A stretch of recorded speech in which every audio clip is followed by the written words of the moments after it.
John, Sunday ticket struggles, NBA deal talk, and I went to the Midwest to do a sports media listening tour. Well, Andrew, hopefully you missed the Jets-Giants game last weekend. Here we go. Zerline, 35-yard attempt to send the game to overtime. Kick on the way, and it is good! And we got bonus football in Jersey. One of the ugliest, best games you'll ever see.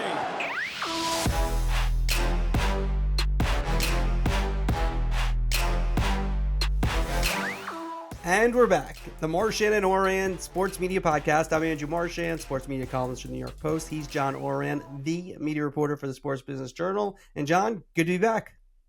Andrew, I kept saying you were on vacation, but you weren't on vacation. It was a sports media listening tour up in the frigid north. Well, I was a little college buddy tour after Slick Joe and Bob's. We saw Monday Night Football, saw the Wild. We were in Minneapolis, so good time. And then did speak to some people about Bally Sports. We'll get into that a little bit later. Slick Joe, you call him Slick Joe. Is he the one that gave me grief about Adley Rushman? No, that was after. But yeah, Slick Joe. He's from Rochester. Went to college with him. I think a college alum.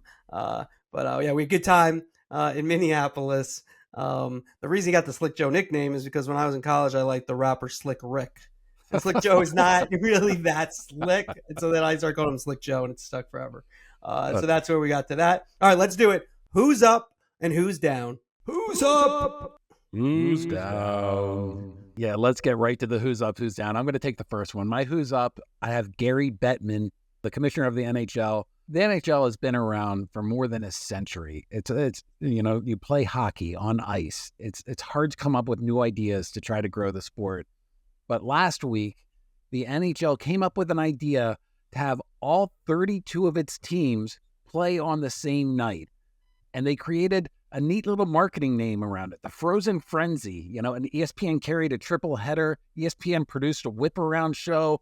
And the numbers, they were impressive enough that it's almost certain there will be many more Frozen Frenzies on next year's schedule. Here are a couple stats that I wrote down. Leafs Caps, the most watched regular season game involving a Canadian team in 6 years.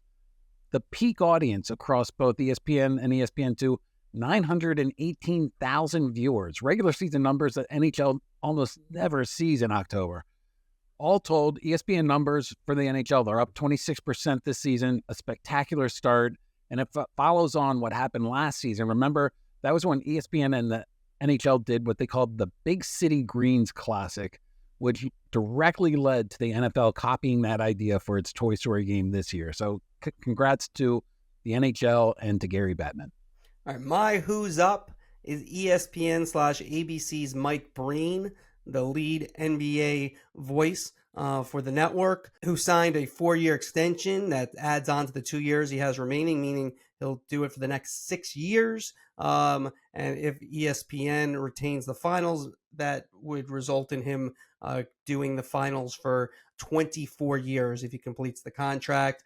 So Breen is who's up. A lot of pressure on Breen, though. When you look at it with the new crew, ESPN got rid of his partners, Jeff Van Gundy and Mark Jackson. They brought in Doc Rivers and Doris Burke. The first time out, first game, you got to give them some time, but not that smooth in terms of the first game. Still got to work on it, but you got to give them some time. We had a lot of time until June in the finals, but some kinks to work out. And for Breen, if it doesn't go well, people blame probably Doc and Doris. But Breen has to be the one to orchestrate and make that one work. I mean, we forget he was almost out of that NBA Finals chair. Now he's in the Hall of Fame, and he deservedly so. He's excellent. But Mike Tirico was breathing down his neck a few years, now it's a long time ago when he was working with UB Brown. Van Gundy came in and kind of saved Breen because he brought that humor to it. Breen can bring humor to he's funny. He doesn't show it as much on the national games. That's something he might have to bring to that crew, the levity. But he's my who's up. Going to be doing the finals for the next 6 years if ESPN keeps it. But at worst, he's got a contract that takes him into his late 60s. All right, I'm going to do the leadoff for Who's Down. And our Who's Down, Andrew, and the beginning of our pod is going to carry a theme, and the theme is about the inherent problems with streaming sports. I picked David Preschlack because he runs Diamond Sports, but this is an issue that goes well beyond David. Monday night was a disaster for the group that runs Bally Sports because the app went down nationwide. Anyone who wanted to stream games via the Bally's app was left totally frustrated. People watching on good old-fashioned TV, they didn't suffer any issues. The problem apparently was with the third-party service that prevented some people from logging in. One of the reasons I want to highlight this is that it represents really the main reason why I have been so skeptical about streaming as an answer to cord cutting. I was waiting all last season to write this story during Amazon's Thursday Night Football. I was certain that, when you get 15 million people trying to get on the same stream, something bad was going to happen. Amazingly, a season and a half in, Amazon's Thursday Night Football streams have been virtually flawless.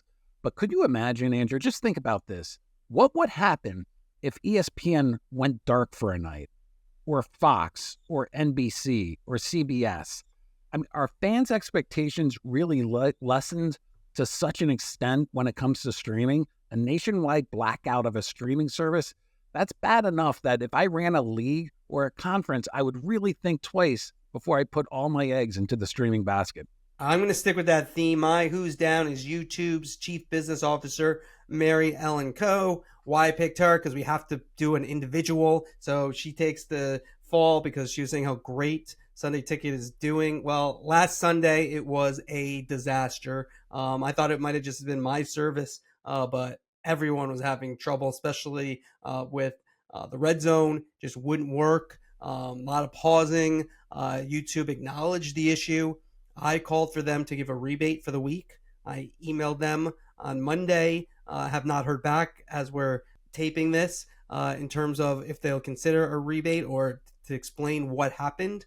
Because the reason they have to consider rebate, in my opinion, and I get it, they probably don't want the precedent of the service not working well and then they give money back, especially when there's reports of them, they're going to lose billions on this thing.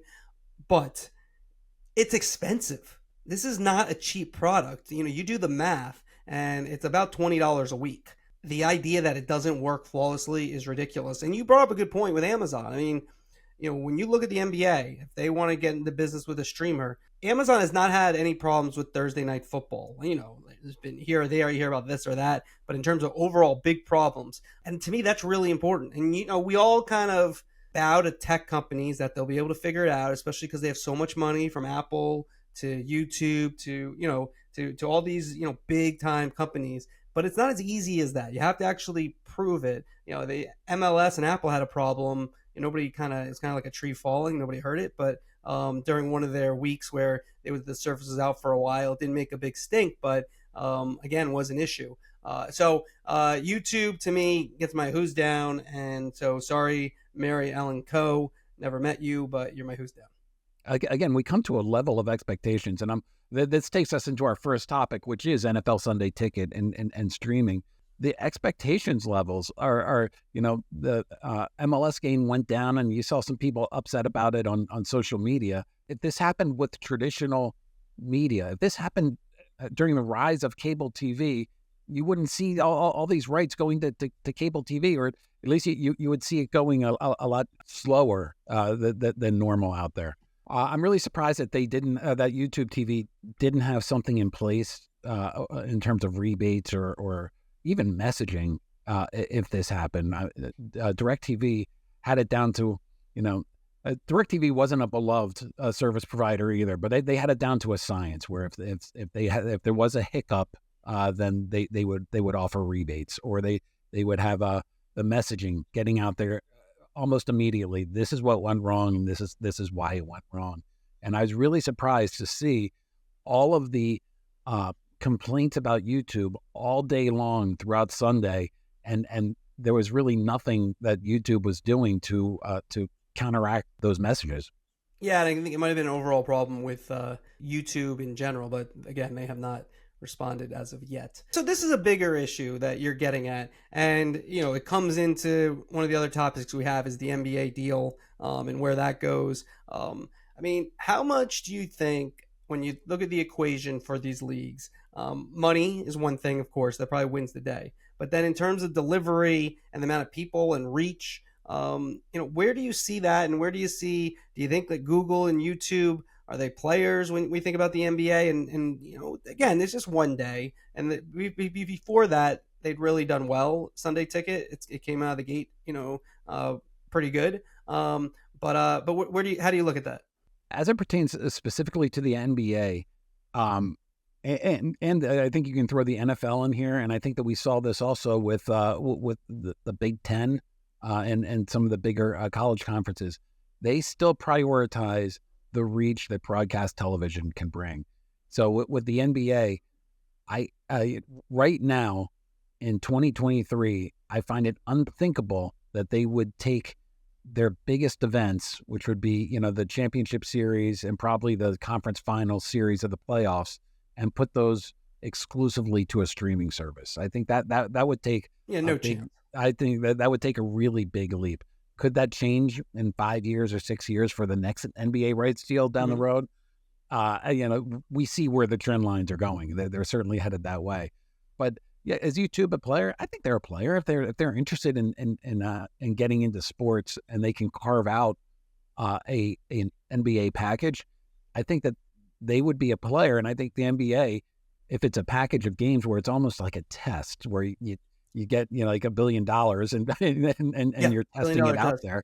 Yeah, I think that works. So long as it's not really a big game that audiences want to see, like the NBA Finals. Well, you had something in your newsletter. I think this is kind of another advantage. We talked about Amazon not having issues in terms of, or major issues in terms of getting the Thursday Night Football on the air. But another thing is that Amazon Prime has huge reach, right? It reaches a lot of people. Now, I don't know if we have the exact numbers, but I feel like they're in like the 70, 80 million range in terms of how many people have it. Maybe it's higher than that. And so and when you talk about the ratings, I mean, you have to be able to reach people. Like Apple TV Plus, again, they don't release their exact numbers, but the reports, again, take these with a grain of salt because they don't release the numbers. We don't have official numbers. I think are in the 30 to 40 million range for Apple TV Plus. I mean, that's not a lot of reach. And so you're asking, if you're the NBA and you go with Apple,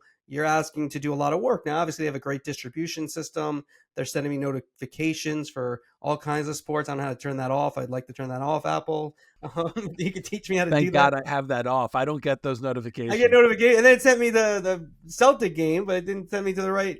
I couldn't, not where it was on. It turned me to like a local RSN. I was like, no, I don't get that. But part of that story I wrote was the post-game show on a streaming service after Thursday Night Football. So it's a school night, a work night, and it's pushing up to midnight. They're getting close to 2 million viewers for that, which is a number that you would expect for a broadcast channel or for ESPN, maybe even beyond that. I mean, it's. But I think if you do a compelling show, and that show's pretty good. If you do a compelling show, I do think the one thing streaming really has an advantage long term. It's really hard to turn the channel, and we're all lazy.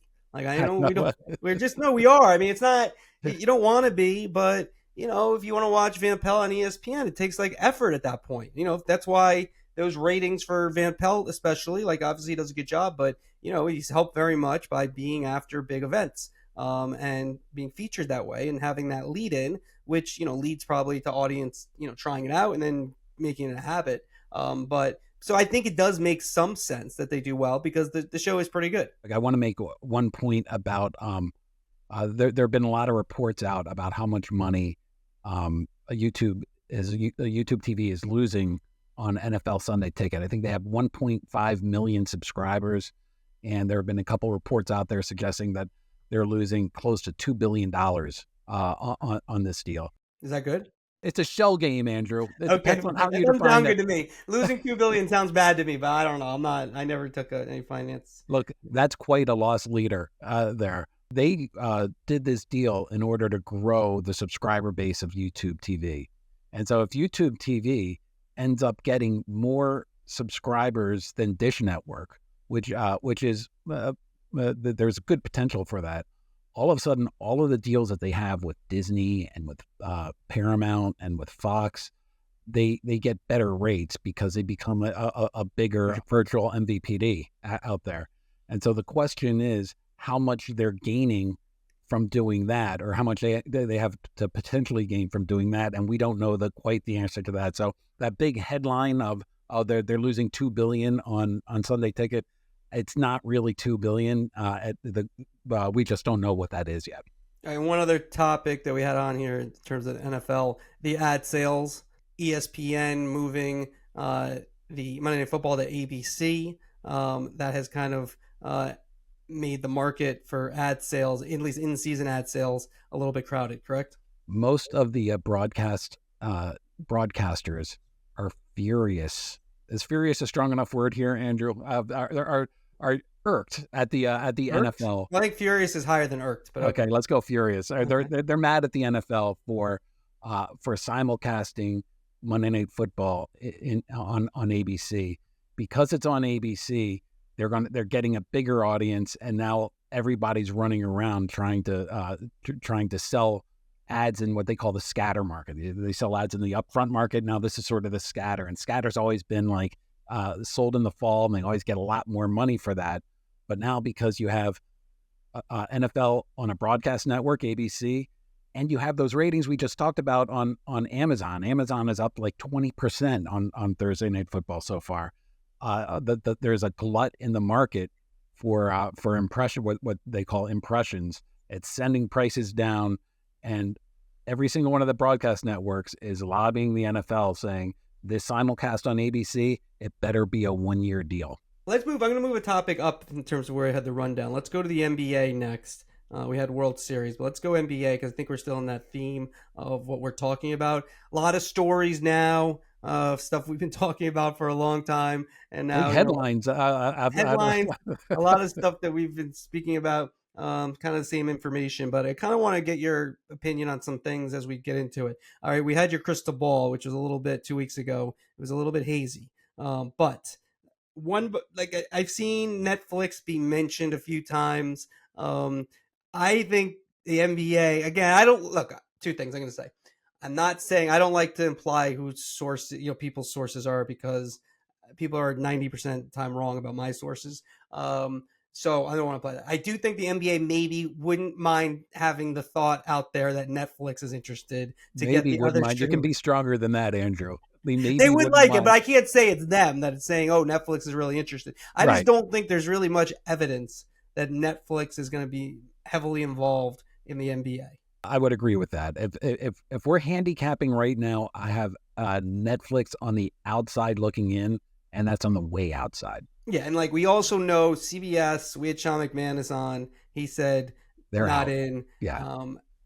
Lachlan Murdoch over at Fox said not in. So they're out. So when you write stories, everyone, you could put them out because they said on the record they're out. Netflix, I wouldn't.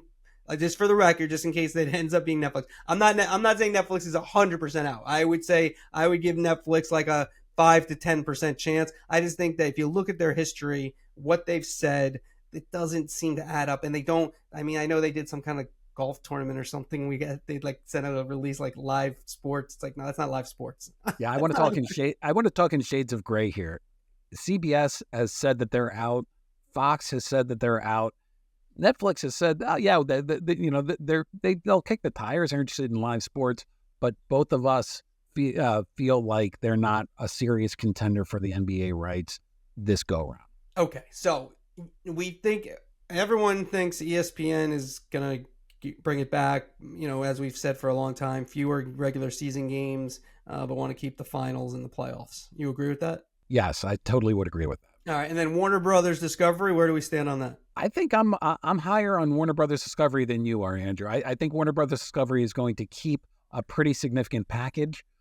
Warner Brothers Discovery under Zaslav and Luis Silberwasser, they went through their cost cutting, and now they're going to start to spend again. And I read that someplace.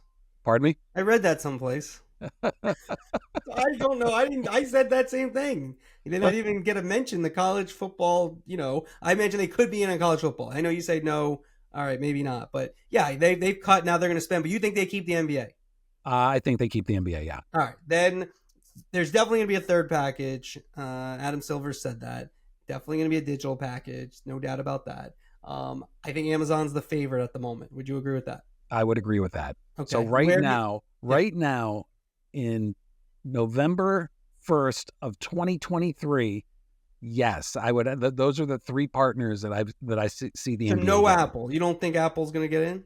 No, I think Apple would be fighting Amazon for that package, and that doesn't really fit with what Apple's strategy is. I do think Apple, Eddie Q, I do believe they have some pretty strong ties with the NBA. They do, but Apple's strategy is they want everything. They want global, and they want the whole. They want to do everything, despite the MLB deal. That's sort of an outlier there. I don't see them doing an MLB type of deal with the NBA. So all right, so they're not going to be. So they're just not really going to be in sports unless they get a deal with ESPN. I mean, no offense to MLS. I mean, I'm going to sound like Apple PR here. My goodness. But Apple's in this for the long haul. So, if they don't get a deal that they like, I mean, the one thing that has really shocked me, and it's shocked the whole sports business about these streamers, is that they have been totally disciplined with what they're going to pay and when they're going to pay it. They have the deepest pockets. They can afford to buy and sell like ESPN, Disney, or Fox, but they are not going to overspend in order to really get into the market and get into the game. Well, look, Amazon wanted to own Thursday nights, and they got it, but they did spend a lot more than anybody else was going to spend. They did, but there was nobody. I mean, I still believe if there was a linear network that wanted a Thursday Night Football at the price that Amazon was going to pay, it would have stayed with the linear network. Yeah, I mean, but the ratings have been pretty good. All right, and then are we missing anybody? NBC, yes. What do you think about them? I don't think NBC is gonna get it. I think they're gonna kick the tires. I think they are serious about it. There have been some rumors out there about NBC getting together with Turner and sort of fashioning some sort of package there, maybe bringing Peacock along with that. But I think that NBC is going to be there till the end, but I do not see them getting this. They definitely want the finals on broadcast. I mean, that's where NBC maybe could get in there, if they could get the finals every other year. But Warner Brothers Discovery, they're gonna want conference finals if they're gonna spend big money. So I don't know. You're right. That's gonna be interesting to see, if there is something with NBC or not. Wait, before we go to the next topic, yeah, you're in agreement with that? ESPN, Turner, and Amazon. Yes, I've been on that. I did a thing in my newsletter a while ago, and that's what I had. And it was kind of like my, I was doing they do the draft next, do like draft 2.0, draft 3.0. So I'm doing that for the NBA TV deals. And so my latest one had it this way with these three as the this is what I think. Now, look, I will say, we're reporters, so things are subject to change. So it's like, this isn't set in stone. No, that's why I'm making a point of saying this is November 1st, 2023, and it could change by November 8th, 2023. Exactly. Absolutely. But this is what I think right now. But exactly, these things change, and people have different ideas, and they go from there. I just want to say one more thing about this, and that's the NBA is in an exclusive negotiating window with ESPN and with Turner, and that runs through the next spring. And so, we can hypothesize about what Amazon and Apple and NBC are going to do, but they can't actually engage the NBA with anything like serious because there's an exclusive negotiating window. So when this ends in the spring is when everything's really going to start to happen. Yeah, and we said this for a long time here, and I've written it, Thursday night for Amazon after NFL going right into NBA makes a lot of sense. That just makes a lot of sense to try to own that night and then keep owning it if you can, sports-wise. Obviously, regular season NBA is not the same as regular season football. We're going to get to the World Series in a second. I want to just hit on Apple MLS just because this is, again, same vein. A lot of buzz for the playoffs, MLS playoffs. I do think that's an issue. I do. It's a big issue. It's been a big issue all season long. I do think that's a problem. I mean, look, Messi obviously is a total win for MLS.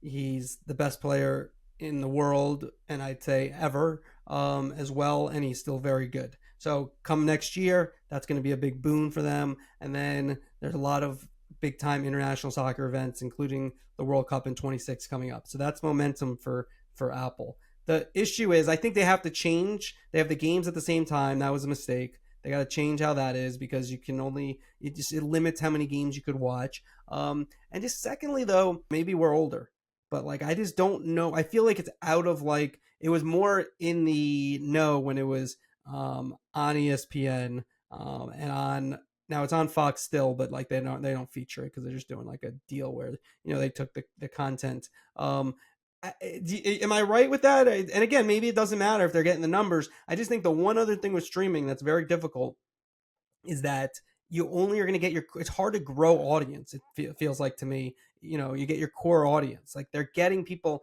like they did a deal, like to me, the Messi deal is kind of like a Taylor Swift deal. It's that Apple might have done, is that it's a deal with Messi, right? When Messi leaves, is it still like, is MLS still appealing? If they don't build up the league and make me care about the league, and that gets into the structure of how the season goes too. It's just not as entertaining or competitive. It doesn't mean as much as the other leagues, like the Premier League, or basically all the other leagues that have relegation, that makes it more like college football, where every week is important because there's no playoffs. And then Champions League is obviously great as well for if you want that type of playoff atmosphere. Again, I know you're not a big soccer guy, but your feeling as we get into the playoffs. I'm going to say something optimistic about MLS and Apple. First of all, Apple, again, this is a long-term deal. So getting too focused on this season and what's happening this season, especially when we don't know what the numbers are. Apple's not overly forthcoming with the numbers. Yeah. But if you look internationally, in Germany, the Bundesliga, they're about to go backwards in terms of their rights deal. In France, the French league is going to go backwards in terms of its rights deal, especially domestically. You're going to have a lot of these top foreign leagues have less money. And if I look at what Apple did and what MLS did with Messi, how many other international players would MLS be able to afford with that $250 million deal that they have with Apple? And knowing how invested Apple is in terms of how they did that Messi deal. I don't want to say it's a big offseason for them, but it's an offseason where they can really start to make some moves, I think, in terms of bringing over some players to make the quality of play a lot better, which would, of course, draw audiences there. Yeah, that would be great. I'm rooting for that. World Series, we did some, there's a lot of previews in terms of the ratings. I was wondering at one point if they should even play the World Series because it was Texas and Arizona, because I was still worried about Fox and the executives there and everything. And, is it even worth playing? I actually think if they go 6 or 7 games, the ratings will be fine. Not great, but fine.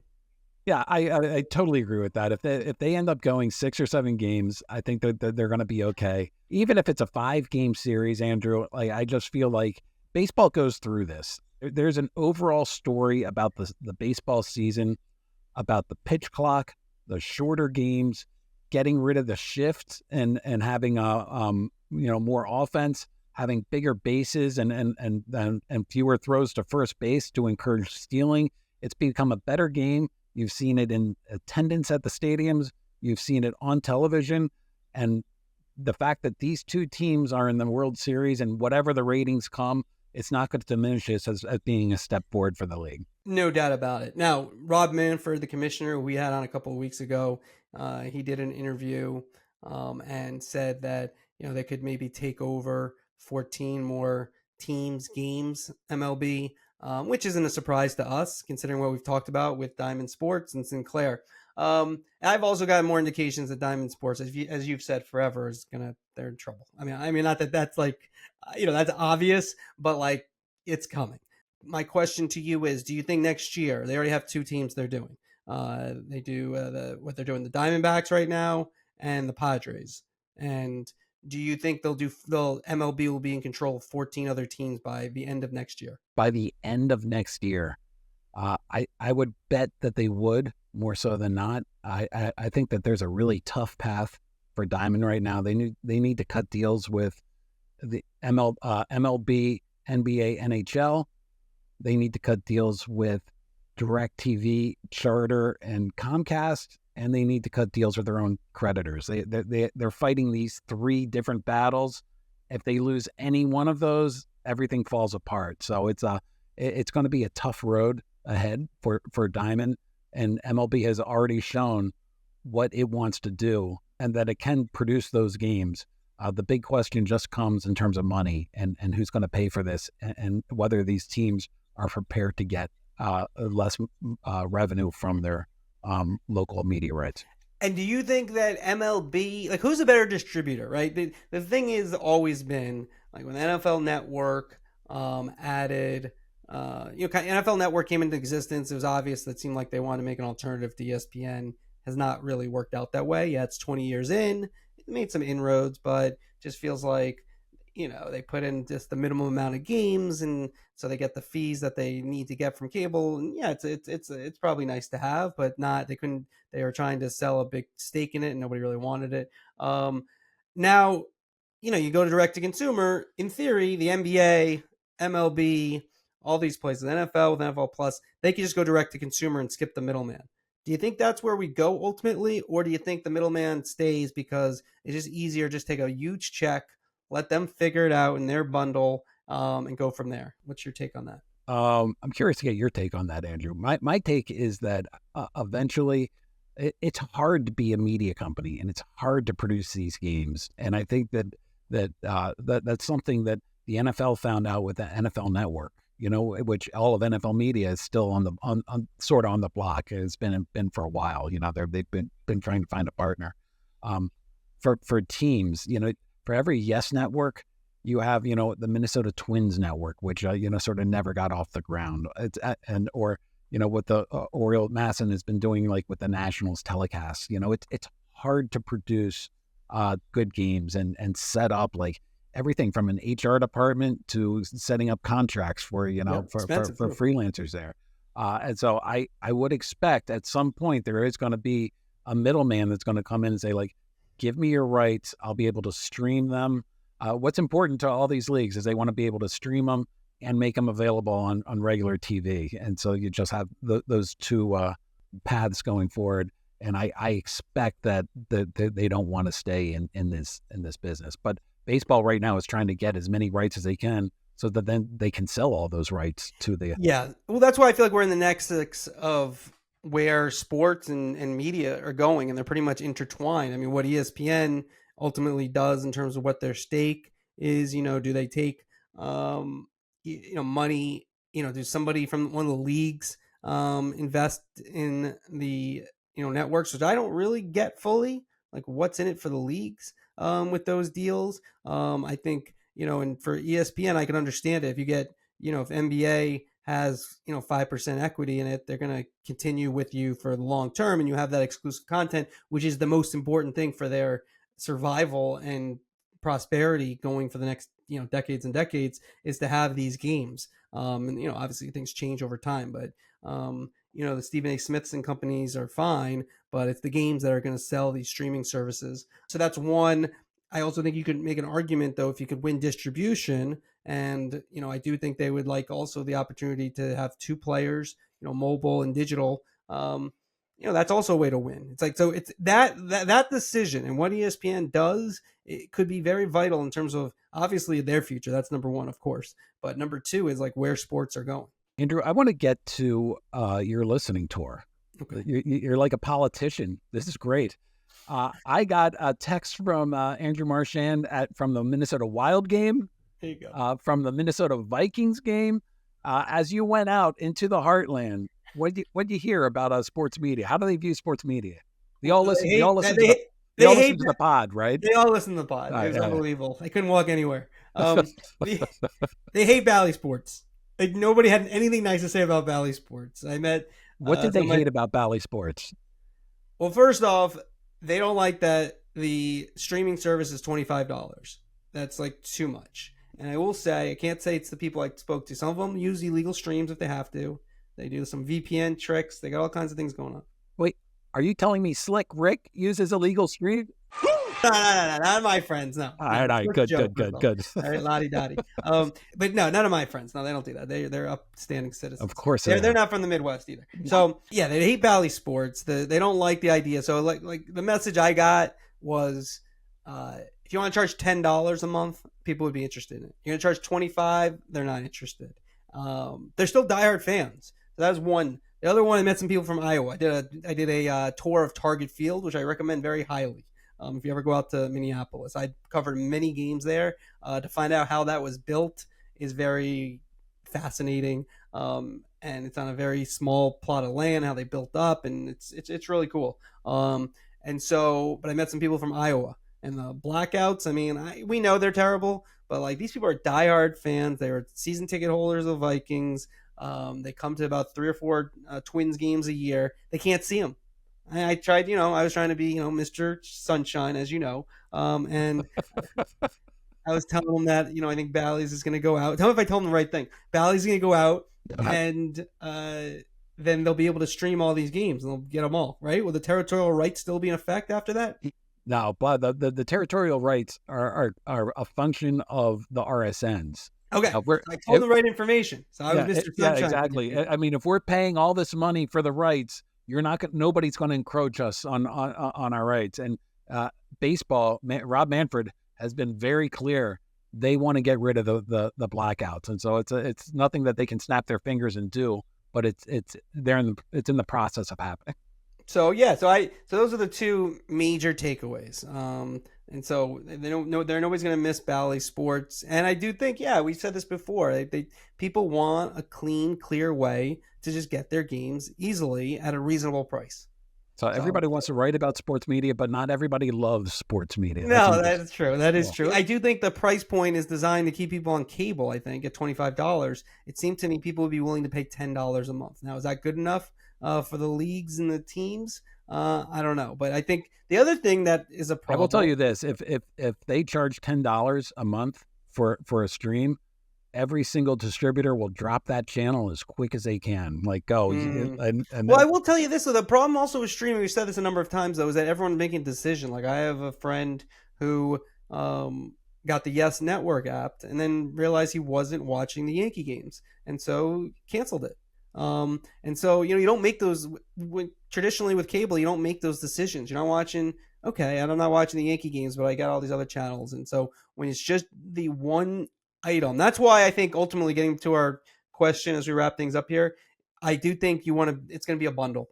So like an ESPN has a chance, Apple obviously has a chance, Amazon has a chance to bundle a lot of rights.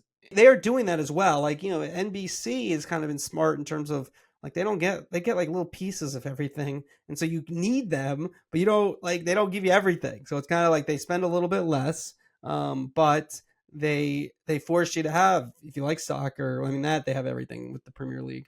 But they're not looking to get more soccer. They're like, we'll get this as many people. I think Paramount Plus with the Champions League, I think that was a smart one, because I feel like that one, you're going to get, it's their most important games. And it also touches a lot of leagues. And so you kind of need that one if you're a big soccer fan, and your team's in there. And you can turn it on and off. But I think that one makes a lot of sense. I think Champions League, in the long term is going to be a very, CBS has it for a long time now. But I think that one makes a lot of sense. I think Premier League and Champions League are the two. And like you said, La Liga in Spain, so those might not be as sought after going forward. Yeah, and just a quick point about NBC. That Big Ten deal locally here in D.C., whenever Maryland is featured exclusively on Peacock, all of a sudden, all the fans hate it, but they're all subscribing now. So it's it's a win. At the end of the day, you're going to have that friction. It's not really fair to the fans, and I think the points that have been made that people shouldn't be paying twice for the same stuff. That's kind of ridiculous. You sound like Rob Thune here. Just thinking of that. And also, by the way, thank you. As we finish, thank you, Rob Thune, for doing the pod. It was excellent last week. I enjoyed listening to that. I didn't give it a review, but maybe I should. Come on, I'm expecting a 5-clicker review here. I should say, I'd say, well, it's better. I would probably say it's better than the guy that usually is there. That'd probably be the thing. Anyway, that's going to do it for this week. Want to thank Master of the Board, Chris Mason, who does all the great drops and puts it all together. Then EC Wyatt, who oversees everything. So if you like, review, and subscribe, we appreciate it. Thanks for listening, everyone. The media reporter, out of focus. All right, let me do this again. The media. Yeah, I had it right. The media reporter. Yeah, you take a week off. I know, you lose it. Is it true that if you don't use it, you lose it? I know. God. I'll carry us this week. All right, okay? I need it. All right.